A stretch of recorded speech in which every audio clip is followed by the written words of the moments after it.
ہاں جی، السلام علیکم وعلیکم السلام۔ جی بچوں، کیا حال ہے؟ چلیں، آج کا ہمارا ٹاپک وہ ہے سورہ اخلاص۔ اس کے اوپر ہم بات کریں گے۔ سورہ اخلاص جو ہے وہ تمام صورتوں کی سردار ہے۔ چلیں شروع کرتے ہیں۔ اعوذ باللہ من الشیطان الرجیم، بسم اللہ الرحمن الرحیم۔ اللہ اکبر کبیرہ والحمد للہ کثیرہ وسبحان اللہ بکرۃ واصیلا۔ یا ربی لک الحمد کما ینبغی لجلال وجہک وعظیم سلطانک، ربی یسر ولا تعسر وتمم بالخیر وبک نستعین، اللہم صلی علی محمد وعلی آل محمد، ربنا زدنا علما وعملا فہما وتقوا۔ جزاک اللہ۔ جی بچوں، تو میں آپ سے کہہ رہی تھی کہ جو سورہ اخلاص ہے نا، آپ لوگوں نے ظاہر ہے سب سے پہلے زیادہ تر بچے یہی صورت لرن کرتے ہیں، اور چھوٹی سی صورت ہے، 4 آیات کی صرف صورت ہے، لیکن یہ ایک جامعہ صورت ہے۔ جامعہ صورت سے مراد کہ یہ قرآن مجید کی ساری صورتوں کی سردار ہے، ٹھیک ہے۔ اور دوسرا یہ کہ یہ 1/3 قرآن کے برابر ہے۔ نبی کریم صلی اللہ علیہ وسلم نے ایک دفعہ اپنے صحابہ کرام سے کہا کہ آپ لوگ ایک جگہ پہ جمع ہوئے وہ سب، تو ان کو انہوں نے کہا کہ میں آپ کو 1/3 قرآن سناتا ہوں، تو آپ صلی اللہ علیہ وسلم ان کو سورۃ الاخلاص سنا کے چلے گئے۔ تو صحابہ کرام وہیں بیٹھے رہے۔ آپ صلی اللہ علیہ وسلم تھوڑی دیر بعد واپس آئے تو انہوں نے دیکھا کہ وہ سب وہیں بیٹھے ہیں۔ تو آپ صلی اللہ علیہ وسلم نے کہا میں نے کہا تو تھا کہ میں 1/3 قرآن سناؤں گا، تو وہ 1/3 قرآن سورہ اخلاص ہی تو ہے، تو اس لیے وہ سنا کے چلے گئے تھے۔ یہ میں آپ کو حدیث کا مفہوم بتا رہی ہوں۔ تو اس طریقے سے یہ سورہ اخلاص کی بڑی فضیلت ہے۔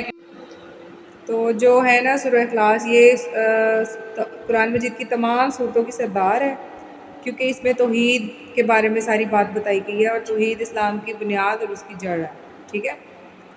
تو یہاں پہ میں آپ کو بتاؤں گی کہ اگر قرآن مجید کے 3 حصے ہوں تو اس میں سے ایک حصہ جو ہے وہ وحدانیت پر ہے، یعنی توحید پر ہے، دوسرا حصہ رسالت پر مبنی ہے، اور تیسرا حصہ آخرت پہ۔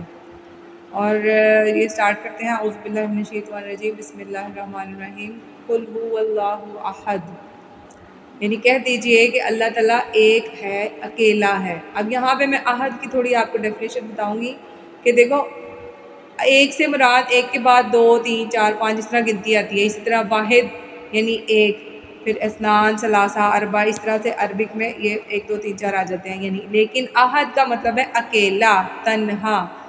تو قل هو اللہ احد، یہاں پہ اس بات کی انہوں نے اللہ تعالیٰ نے صاف یہ بتا دیا کہ اللہ تعالیٰ بالکل اکیلا تنہا ہے، ٹھیک ہے۔ اب یہاں پہ میں آپ کو ایک بات بتاؤں گی کہ شرک کی جو ہے نا وہ 3 قسمیں ہوتی ہیں۔ ایک شرک ہوتا ہے عدد میں، کہ جیسے اللہ تعالیٰ کے ساتھ اور بھی خدا ہیں۔ ایک شرک ہوتا ہے نسب میں، کہ یہاں شاید اللہ تعالیٰ کی اولاد ہے، یا اللہ تعالیٰ کسی کا باپ ہے، نعوذ باللہ۔ اور تیسرا ہوتا ہے منصب میں، یعنی کہ جیسے اللہ تعالیٰ کی کوئی ذات اور صفات ہے، وہ اس طرح کی ذات صفات شاید کسی اور میں بھی ہیں۔ تو یعنی یہ ایسی صورت ہے کہ جس میں شرک کی یہ تینوں قسموں کا رد کر دیا گیا ہے، کہ عدد میں بھی جو شرک ہے اس کا بھی رد ہے، نسب میں جو شرک ہے اس کا بھی رد ہے، اور منصب میں جو شرک ہے اس کا بھی رد ہے یہ صورت۔ تو ان تینوں کی ہی نفی جو ہے وہ اسی ایک صورت میں اللہ تعالیٰ نے کر دی ہے۔ تو اللہ تعالیٰ ایک اکیلا ہے، ٹھیک ہے۔ اور یہاں پہ عہد سے جڑا ہوا ایک چھوٹا سا واقعہ میں بتاؤں گی کہ حضرت بلال رضی اللہ عنہ، جب امیہ بن خلف جو ان کا سردار تھا، وہ جب حضرت بلال پہ اتنا زیادہ ظلم کیا کرتا تھا، تو حضرت بلال رضی اللہ عنہ اکثر وہ جب ان کی زبان سے صرف ایک ہی لفظ ادا ہوتا تھا، اور وہ ہوتا تھا احد الاحد۔ اور وہ کیوں تھا؟ کیونکہ اس حضرت بلال رضی اللہ عنہ نے آپ صلی اللہ علیہ وسلم کو اس وقت دیکھا نہیں ہوا تھا، لیکن اس نے صرف اپنے سردار یعنی امیہ بن خلف کو اپنے دوست سے بات کرتے ہوئے سنا تھا، کہ امیہ بن خلف کہہ رہا تھا اپنے دوست سے کہ محمد یعنی محمد صلی اللہ علیہ وسلم جو ہیں وہ کہتے ہیں کہ میرا جو رب ہے نا وہ احد ہے، یعنی بالکل اکیلا تنہا ہے، ٹھیک ہے۔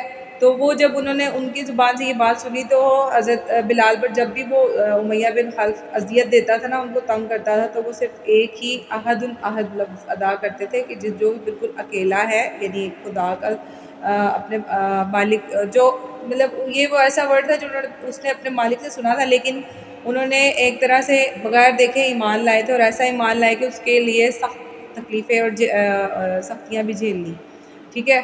تو یہ جو عہد کا ورڈ ہے یہ حضرت بلال سیدنا بلال رضی اللہ عنہ سے بھی جڑا ہوا ہے۔ اس کے بعد ہے اللہ الصمد۔ یہاں پہ جو ہے نا کہ جو اللہ تعالیٰ جو بے نیاز ہے، یعنی یہاں پہ منصب کی نفی ہو جاتی ہے، یعنی کہ اللہ تعالیٰ ایسا ہے کہ جس کی ضرورت جس کو کسی کی ضرورت نہیں ہے. یعنی اللہ تعالیٰ تو بے پرواہ ہے، اس کو وہ کسی کا محتاج نہیں ہے، لیکن سب لوگ دنیا میں جو بھی انسان، حیوان، ہر طرح کی جو بھی مخلوقات ہیں، فرشتے، جن سب وہ سب اللہ تعالیٰ کے محتاج ہے اپنی بقا کے لیے. ٹھیک ہے، تو اللہ تعالیٰ بے نیاز ہے. اللہ صمد یعنی اللہ تعالیٰ بے نیاز ہے. لم یلد سے مراد کہ اللہ تعالیٰ نہ وہ کسی کا باپ ہے، یعنی اللہ تعالیٰ نے کسی کو نہیں جنا. ٹھیک ہے، اور ولم یولد، نہ ہی وہ جنا گیا، یعنی نہ ہی کوئی ان کی اولاد ہے. یہاں پہ نسب میں نفی ہو گئی ہے. نسب سے مراد کے جیسے کہ نسب ہوتا ہے خاندان، رشتہ دار یا کچھ اس طرح، تو یہاں پہ نسب کی نفی آ جاتی ہے کہ نہ وہ کسی کا باپ ہے نہ ہی کسی کا بیٹا. یعنی کہ یہاں پہ شرک فی الذات کی بھی نفی ہو گئی. ولم یکن لہ کفوا احد، کہ نہ کوئی اس کا ہم سر ہے. یعنی کہ اگر کوئی انسان کے ذہن میں بھی آئے نا یہ چیز کہ نہیں جی شاید اللہ تعالیٰ کے ساتھ اور بھی کچھ ایسی ہستیاں ہیں کہ جن کو اللہ نے عالم الغیب بنایا ہوا ہے، یا اللہ تعالیٰ نے اپنی کچھ عطائی طاقت عطا کی ہوئی ہے، یا کوئی ان کو کوئی کسی کے پاس کوئی خاص کرامت ہے. یعنی اگر کسی کی ذات یا صفات میں بھی شرک کا ذرا سا بھی کوئی ایسا شائبہ ہو نا کہ جس سے لگے کہ انسان اس سے امپریس ہو جائے، یعنی اس کی بھی نفی ہو گئی ہے کہ کوئی اللہ تعالیٰ کا ہمسر نہیں ہے، اللہ تعالیٰ کی ذات کے ساتھ کوئی جڑا ہوا نہیں ہے. جیسے یہاں پہ دنیا میں لوگ کرتے ہیں نا کہ غوث پاک کا نام لیتے ہیں، تو غوث سے مراد ہے فریاد سننے والا. تو فریاد سننے والی ذات تو صرف اللہ تعالیٰ کی ہے نا. تو غوث العظم کا مطلب تو صرف یہ ہوا کہ جو سب سے زیادہ فریاد سننے والا، اور وہ صرف غوث العظم اللہ تعالیٰ کی ہی ذات ہے.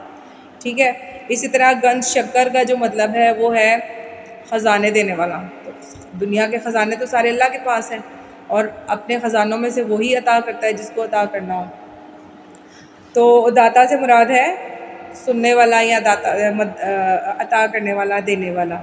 تو یہ ابھی جب انسان دنیا میں اللہ تعالیٰ کی ذات کے ساتھ یا اللہ تعالیٰ کی صفات کے ساتھ کسی کو شریک کرتا ہے نا کہ یہ شاید ایسی والی کوالٹی اس انسان میں بھی ہے، ایسی والی کوالٹی اس انسان میں بھی ہے، تو وہ بھی ایک طرح سے شرک، وہ بھی ایک شرک ہے، یعنی شرک فی صفات ہے.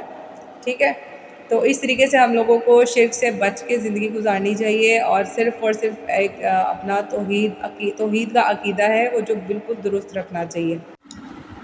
باقی یہاں پہ جو ہے نا لم یلد ولم یولد، یعنی یہ نہ وہ کسی کا باپ ہے نہ ہی کسی کا بیٹا. تو یہاں پہ نسب کی نفی ہوئی بھی ہے، یعنی شرک فی ذات کی.